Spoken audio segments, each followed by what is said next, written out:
Okay, I'm here with our popular Gel 3 unit to show a new offering we have. So we're going to start offering as of today these new Gel 3s. We're going to call this the dual outlet model, okay? So what I see here, what I have here in front of me is this machine has our popular jewelry nozzle currently installed in the solenoid, right? So that solenoid activates with the foot pedal. So you can run your things like your hat shapers, your jewelry nozzles, you can run handheld steam wands with that, like the Gel 3S version, right? So we're going to keep the solenoid control, but we're also adding this manual valve in the back of the machine here, right? So that manual valve tees off, right? So this is the Gel 3 with the dual outlet feature, right? So it gives you the one automatic outlet activated by the foot pedal, which is the solenoid, and it's giving you one manually controlled outlet with the ball valve back there. This case here, like I said, I'm running an iron with it. I also want to showcase the new hot steam iron we're offering. This is the EA510. Now, those that are, using these irons regularly, you're used to having to have the regulator up on the top of the machine here.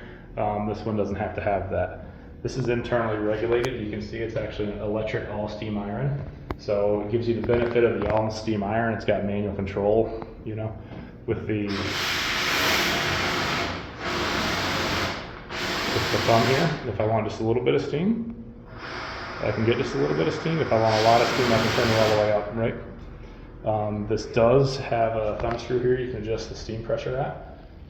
If you decide that, all the way up is too much more than you want, you can adjust that down there. And it is got its internal heater on it. So unlike a traditional all steam iron where you have to have a return hose back to your boiler system, this one does not, only a feed hose, right? The thermostat control for this is on the back of it, right? So I can turn it all the way up.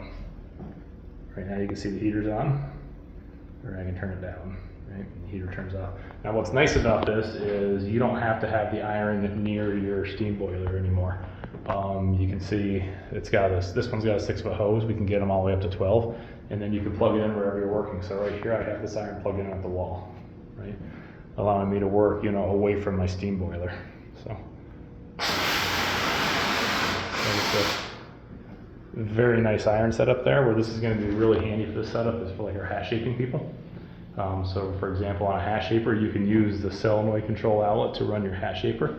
And then if you want an iron to help you finish your hats off, you can use the manual outlet on the back of the steamer. We've set it up just like this.